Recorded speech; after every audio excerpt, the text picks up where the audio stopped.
जम्मू कश्मीर में भारतीय सेना के शौर्य की जितनी दाद दी जाए उतनी कम है। कई ऐसे बड़े ऑपरेशंस, कई ऐसे इतिहास हैं जो भारतीय सेना को दर्शाते हैं। ऐसे ही आज एक स्टोरी यानी एक छोटी सी कहानी आपको बताएंगे कि पुंछ ज़िले का मेंढर सब डिवीज़न और मेंढर सब डिवीज़न का बलनोई क्षेत्र, जहां पर भारत पाकिस्तान नियंत्रण रेखा के साथ सटा हुआ इलाका, और वहां पर 1965 में एक पोस्ट जो है वो रिकैप्चर की थी भारतीय सेना ने, जिस पोस्ट का नाम था ओपी हिल। आज 3 नवंबर है। 3 नवंबर को ओपी हिल डे मनाया जाता है और ठीक उसी तरीके से आज भारतीय सेना ने ओपी हिल डे जो है वो मनाया। साथ साथ आप तस्वीरें जो है वो देख रहे हैं कि किस तरीके से भारतीय सेना के जवान और तमाम अधिकारी, और बड़ी बात यह कि उस इलाके के रहने वाले लोग, वो मिलकर उन देश के वीर सपूतों को भावभीनी श्रद्धांजलि अर्पित कर रही है, जिन्होंने मातृभूमि की खातिर, अपने देश के खातिर अपने प्राणों की आहुति दी और बलिदान दिया। जो कि 1965 का युद्ध हुआ था, उस युद्ध के दौरान भारतीय सेना ने ओपी हिल पोस्ट को रिकैप्चर किया था। उसमें लगभग 100 के करीब जवानों ने बलिदान दिया, यानी 100 भारतीय सेना के जवान, जिसमें कई अधिकारी जो कि कैप्टन रैंक के भी शामिल हैं, उन्होंने अपने प्राणों की आहुति देते हुए देश के खातिर सर्वोच्च बलिदान दिया, जिनके बलिदान को हमेशा जो है वो कई पीढ़ियां जो है वो याद रखेंगी, और आज रखा भी जा रहा है। इसी के उपलक्ष्य पर आज ये ओपी हिल डे जो है वो बनाया जा रहा है। वहीं बताया जाता है कि इस साहसिक अभियान का नेतृत्व कैप्टन गौतम मुबाई ने किया, जिन्होंने अपने साथियों के साथ कठिन पहाड़ी इलाके को दुश्मन की भारी गोलाबारी के बीच इस पोस्ट को कब्जे में लिया। कैप्टन मुबाई समेत कई जवानों को उनकी वीरता के लिए मरणोपरांत महावीर चक्र और वीर चक्र से सम्मानित किया गया।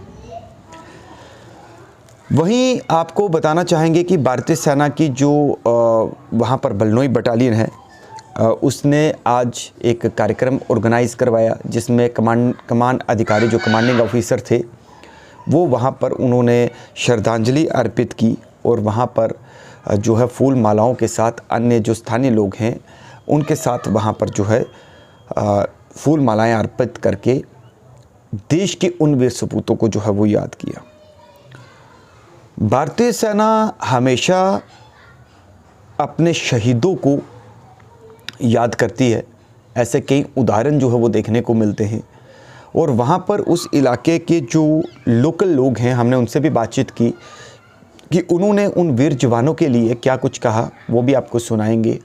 बहरहाल आज ओपी हिल डे था, 3 नवंबर को मनाया जाता है, जिसके उपलक्ष्य पर भारतीय सेना के जवानों ने उन सपूतों, 100 के करीब, जिन्होंने अपने प्राणों की आहुति दी थी, उनको आज याद किया गया। अब आइए आपको सुनाते हैं कि क्या कहना है उस इलाके के लोगों का। आज जो हम ओपी हिल पे आए हैं, जो हमारे 1965 में जवान जो शहीद हुए, उनको जो है वो हमने नम आँखों से उनको सलूट भी किया और फूल माला भी चढ़ाई और उनको याद भी किया। यहाँ पे 1965 में जो है इस इलाके में जो जो ये पोस्ट है, ये पाकिस्तान की आर्मी ने कब्ज़ा कर लिया था, और हमारे यहाँ पे इंडियन आर्मी और लोगों के सहयोग से यहाँ पे जो है वो पाकिस्तान को यहाँ से मार भगाया। और हम इंडियन आर्मी का दिल की गहराइयों से, दिल की खलूस से ये मुबारक पेश करते हैं कि उन्होंने अपनी कीमती जानें निछावर करके और इस मुल्क की रक्षा की।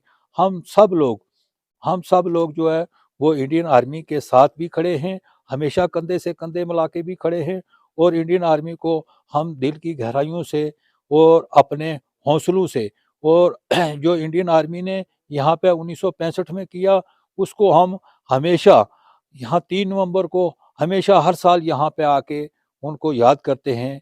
मैं इंडियन आर्मी को दिल से और सैल्यूट करता हूँ कि उन्होंने हमारी जानों की रक्षा करते हैं, हमेशा हमारे साथ कंधे से कंधा मिला के वो खड़े रहते हैं। मैं इसी पे अपनी बात ख़त्म करता हूँ। शुक्रिया, खुदा हाफ़िज़। बड़ा प्राउड और फ़ख्र और गर्व हमें महसूस होता है कि हमारे जवानों ने 1965 और 1971 की लड़ाई में यहाँ पर अपनी जान की कुर्बानी देकर अपनी जान अपने देश के खातिर अपनी जान को बलिदान किया। और उस दिन उनकी याद में आज हम यहाँ पर आए हैं। ओपी हिल आज डे है, उसको मनाने के लिए और उनको श्रद्धांजलि पेश करने के लिए।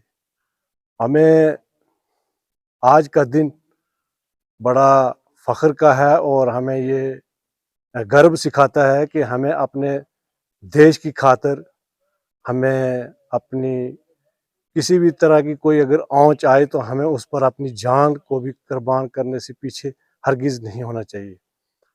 हम उन लोगों को मुबारकबाद पेश करते हैं और श्रद्धांजलि पेश करते हैं जिन लोगों ने अपने देश की खातिर अपनी जान को बलिदान किया। और ये दिन हमें अपनी देश के सीमाओं को बरकरार रखने के लिए ये दिन हमें सिखाता है और हमें इस चीज़ का बहुत प्राउड और फ़ख्र है। और हमारी इंडियन आर्मी जब तक रहेगी ऐसे कार्य करती रहेगी।